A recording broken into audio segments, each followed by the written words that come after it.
any suffering you may have had at some point in your life was not pointless, especially if you have given your life to Christ. And even if you didn't give your life to Christ when you were suffering, and I'm not going to say my personal experience, but even when I wasn't in Christ, all of my suffering still wasn't purposeless, and including yours too. Um, Now, why do I say that? Well, number one, Jesus doesn't just let you suffer just to let you suffer and laugh. It's because something needs to change in order to reach wherever you are asking to go. And I think this is going to be maybe a hard pill for someone to swallow. But when you ask for something large enough, when you ask for something that's going to require you to be set apart, to be different than everyone else, you are going to be set apart and be different from everyone, meaning you will have to deal with being alone. So, for example, let's say you wanted to be an entrepreneur, you wanted to be very wealthy. Oftentimes, entrepreneurs have to spend a very long time alone. They have to work for a very long time. And these are just things that aren't going to be handed to you on a silver platter, but you have to work for them. And oftentimes, that also means that you may avoid hanging out with friends to work. You may have to spend time, like you may literally have to be isolated. Well, you will have to be isolated in order to build a business, but that's maybe just my personal experience. And when you ask for something like that and you say, God, I want to live in a big house. I want to have 10 kids. I want to do X, Y, and Z that's going to require a lot of money. Don't be shocked that God puts you through some suffering when he makes you set apart, alone. He makes you suffer in certain ways, especially that's going to require you to from that suffering that you have experienced, your mind will be changed. So for example, I had a pretty hard time making friends when I was younger. And now when I grew up, I was no longer reliant on friends. What I see normally a lot of people my age is they will rely on friends. They'll say they will need someone to get up from the lunch table. They'll need someone to go to do whatever they want for fun. And I didn't really experience many friends when I was growing up. I really didn't have any friends until probably eighth grade. Didn't hang out with anyone outside of school, things like that. And what that made me then is now when I'm in my room for very long times, I'm working, I'm trying to grow what God has put in my hands, and be a good steward of what God has put in my hands. It requires me to be alone. And if I had a ton of friends growing up and I was now reliant on friends, as I see people now who had a lot of friends since a very young age, and then they become very reliant on having friends. Oh, I need friends to do X. I need friends to essentially have fun.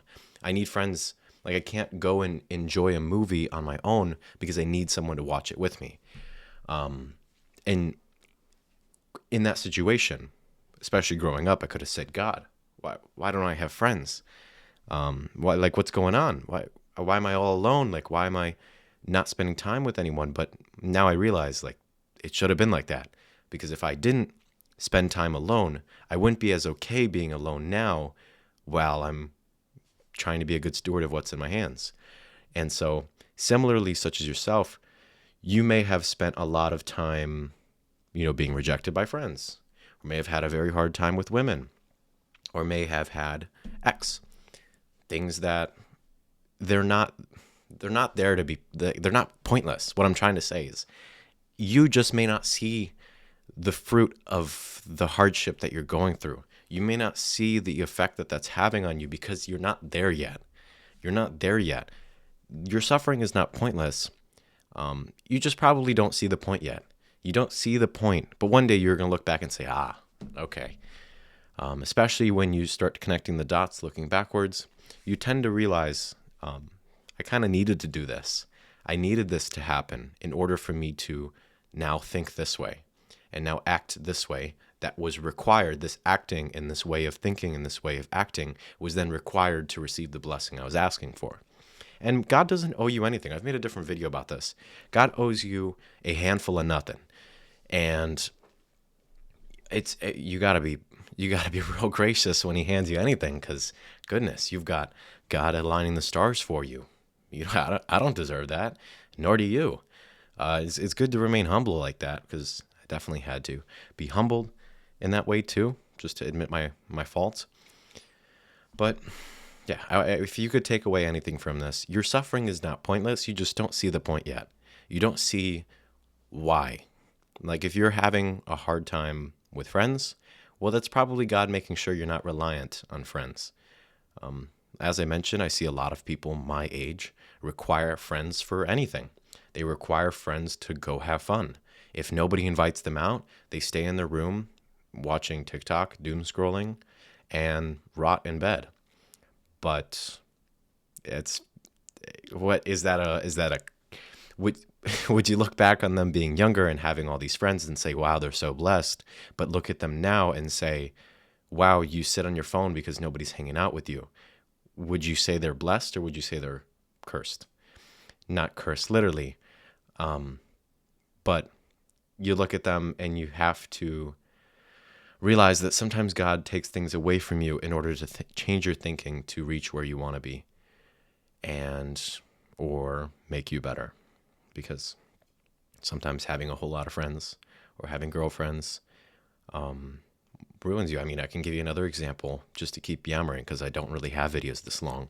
Another example is people with girlfriends and boyfriends my age. I'm in high school. People having girlfriends and boyfriends this young, you tend to see a pattern. When they get one, they tend to look for another one. As soon as that one leaves, they tend to look for another one. It's just a consistent pattern of like, I need to find another one. I need to find another one. There's no time for you to improve yourself and improve the temple that God has given you. Set yourself up for a future. There's no time, because it's just girlfriend, a girlfriend, a girlfriend, or boyfriend, a boyfriend, a boyfriend. And so you may be saying, well, I have no boyfriends. I'm in high school or I'm in college and I have no boyfriends and I have no girlfriends, or whatever it is. But I can tell you, as someone who sees from the outside, those people who tend to have those boyfriends and girlfriends that young tend to need another one, because they're like, I need the intimacy, especially if they're very secular. I needed the intimacy that this person gave me, or else I'm going to fall into a self-destructive habit of pornography. So, and that's not funny at all, because I was definitely there at some point in my life, but I'm so glad that Jesus set me free. And it's just some of those things where it's like, you look back and you say, wow, I've had no girlfriends, I've had no friends, but has it really been a curse to me if now I'm not reliant on a girlfriend? I'm not reliant on the gratification and the